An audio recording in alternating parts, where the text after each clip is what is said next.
நண்பர்கள் அனைவருக்கும் வணக்கம். நான் மலையான். எல்லோரும் எப்படி இருக்கின்றீர்கள்? நலமாக இருப்பீர்கள் என நம்புகின்றேன்.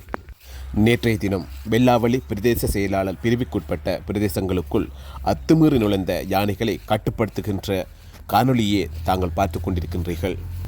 மிகுந்த சிரமத்துக்கு மத்தியில் பொதுமக்களுடனும் பிரதேச சபை உறுப்பினர் அவர்களுடனும் இணைந்து வன ஜீவராசிகள் பாதுகாப்பு திணைக்கள உத்தியோகத்தர்கள் இந்த கடமையினை நிறைவேற்றிக் கொண்டிருக்கின்றார்கள். வயல் விதைப்பு தொடங்கிவிட்டால் தங்களுடைய வயல் நிலங்களை பாதுகாக்க விவசாயிகள் எல்லைப்புறங்களில் காவல் நிற்பது வழமை. அந்த செயல்முறையின் காரணமாக பெரும்பாலான காட்டு யானைகள் ஊருக்குள் செல்லாது கட்டுப்படுத்தப்படுகின்றது. வன ஜீவராசிகள் பாதுகாப்பு உத்தியோகத்தர்கள் தங்களுடைய கடமையின் நிமித்தம் ஊருக்குள் வருகின்ற அதிகளவான காட்டு யானைகளை விரட்டி அடிக்கின்றார்கள். இதோ பாருங்கள், இந்த புதருக்குள் 2 யானைகள் இருக்கின்றது. அதில் ஒன்று ஆக்ரோஷமானதாக காணப்படுகின்றது. அதனை அதிகாரிகள் ரப்பர் குண்டுகளை பயன்படுத்தி அப்புறப்படுத்துகின்றார்கள். வயலினுடைய அறுவடை நேரத்திலும் அறுவடை முடிந்த பின்னரும் அதிகளவான காட்டு யானைகள் ஊருக்குள் படையெடுக்கும். இந்த காட்டு யானைகள் ஊருக்குள் வெறுமனை வந்துவிட்டு மட்டும் செல்வதில்லை. பெருமளவான உயிர்ச்சேதத்தையும் பயிர்ச்சேதத்தையும் பொருட்சேதத்தையும் ஏற்படுத்திவிட்டு இங்கிருந்து அப்புறப்பட்டு செல்கின்றது.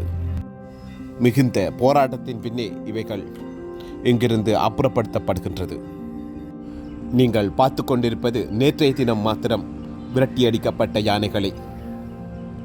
கூட்டம் கூட்டமாக அறுவடை முடிந்த வயல் நிலங்களிலும் பற்றை புதற்காடுகளிலும் மறைந்துள்ள யானைகளையே தாங்கள் பார்த்து கொண்டிருக்கின்றீர்கள். இவற்றில் பெரும்பாலான யானைகளை இலகுவாக விரட்டக்கூடியதாக இருக்கும். ஆனால் சில யானைகள் இந்த இடங்களிலிருந்து செல்ல மறுத்து முறுகிக் கொண்டு தங்களுடைய போராட்ட குணத்தை வெளிப்படுத்தி இங்கிருந்து செல்ல மறுக்கும். இவ்வாறான யானைகளின் தாக்குதலுக்கு உள்ளாகி உடல் அவயவங்களையோ உயிரையோ இழந்த அதிகாரிகள் ஏராளம். அதிகாரிகள் மட்டுமல்ல, ஊர் மக்களும் ஏராளம். வெறுமனே உணவுக்காக மட்டுமே இந்த யானைகள் ஊருக்குள் படையெடுக்கின்றது. தாங்கள் செல்லும் வழியில் இருக்கின்ற பல மரங்கள், தானியங்கள் என அனைத்தையும் சூறையாடி செல்கின்றது. மனிதர்கள் விலங்குகளுடைய காடுகளை அழித்து அதனை தங்களுடைய உறைவிடமாக்கிக் கொண்டு வருகின்ற செயலானது வரலாற்று காலம் தொட்டு இருந்து வருகின்றது. பயிற்சிக்காகவும் விலங்குகளை வளர்ப்பதற்காகவும் காடுகளை அழித்து அதனை தங்களுடைய செயற்பாடுகளுக்காக பயன்படுத்தி கொண்டிருக்கின்றார்கள். இதன் காரணமாக இந்த யானைகள் தங்களுடைய வாழ்விடங்களை இழக்கின்றது. இவை அவர்களுடைய உயிர் வாழ்க்கைக்கும் உணவு தேவைக்கும் இனப்பெருக்கத்துக்கும் பாரிய சவாலாக இருக்கின்றது. இருந்தும் யானைகள் அவ்வளவு எளிதாக தங்களுடைய இடங்களை விட்டுக் கொடுப்பதாக இல்லை. முடிந்தவரை போராடி பார்க்கும். உணவுக்காக அனைத்து இடங்களையும் சூறையாடி செல்லும். தங்களுடைய இனப்பெருக்க தேவைக்காக யானைகள் மனிதர்கள் வாழ்கின்ற இடங்களை நோக்கி செல்வது இல்லை. தங்களுடைய அரவணைப்பின் கீழ் இருக்கக்கூடிய சிறிய குட்டிகளையும் தங்களுடன் கூட்டிச் செல்வதாக இல்லை. வளர்ந்த யானைகளே பெரும்பாலும் கூட்டம் கூட்டமாக படையெடுக்கின்றது. யானைகளின் உணர்வுகள் விசித்திரமானது, ஆச்சரியமானது, அதிசயமானது. அவைகளுக்குள் இருக்கின்ற நெருக்கம் மனிதர்களுக்குள் இருக்கின்ற நெருக்கத்தை விடவும் மேன்மையானது. இவற்றையெல்லாம் நீங்கள் காணொளி மூலமாகவோ அல்லது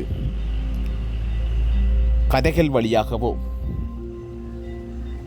அறிந்திருக்க முடியும். ஒவ்வொரு யானை கூட்டத்திலும் ஒரு யானை தலைமையேற்று செயற்படும். அதன் வழியேதான் அனைத்து யானைகளும் பின்தொடர்ந்து செல்லும். முன்னைய காலங்களில் யானை மனித முரண்பாடை நாம் கேள்விப்பட்டதாக இல்லை. யானை கூட்டமும் மனித சமூகமும் எந்தவொரு முரண்பாடும் இல்லாமல் பழங்காலங்களே அவரவர் விருப்பப்படி வாழ்ந்திருக்கின்றார்கள். அந்த காலகட்டத்தில் வளங்கள் அதிகமாக காணப்பட்டது, தொகையோ குறைவாக காணப்பட்டது. இதன் காரணமாக வளங்களில் எந்த ஒரு பிரச்சனையும் ஏற்பட்டிருக்கவில்லை. உணவு பற்றாக்குறையோ வாழ்விடங்களுக்கான அச்சுறுத்தல்களோ இருந்ததில்லை. இலங்கையை பொறுத்த மட்டில் வரலாற்று காலம் தொட்டு யானைகள் முக்கியமாக பாதுகாக்கப்பட வேண்டிய விலங்கினமாக காணப்படுகின்றது. ஏனெனில் அதனுடைய மதிப்பு அத்தகையது. காடுகளை உருவாக்குவதில் யானைகளே பெரும்பங்கு வகிக்கின்றது. அவைகள் சுத்தமான நீரினை மட்டுமே பருகுகின்றது. மனிதர்கள் யானைகளுக்கு பாதிப்பு ஏற்படாத விதத்தில் நடந்து கொண்டால் மாத்திரமே யானைகளும் மனிதர்களுக்கு பாதிப்பு ஏற்படாமல் நடந்து கொள்ளும்.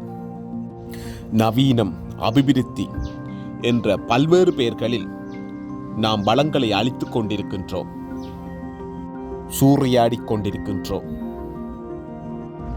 எத்தனையோ விலங்கினங்களும் பறவை இனங்களும் இந்த நவீனத்துவத்திற்கு முகம் கொடுக்க முடியாமல் அழிந்துவிட்டது. உங்களுடைய சிறு வயதில் பார்த்த எத்தனை பூச்சிகளை, விலங்கினங்களை, பறவைகளை நீங்கள் இன்னும் பார்த்து கொண்டிருக்கின்றீர்கள். சிந்தித்து பாருங்கள்.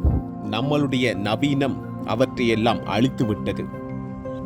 நீதி ஒரு சாராருக்கு மட்டும் உரித்தானது அல்ல, அனைவருக்கும், அனைத்து உயிரினங்களுக்கும் பொதுவானது.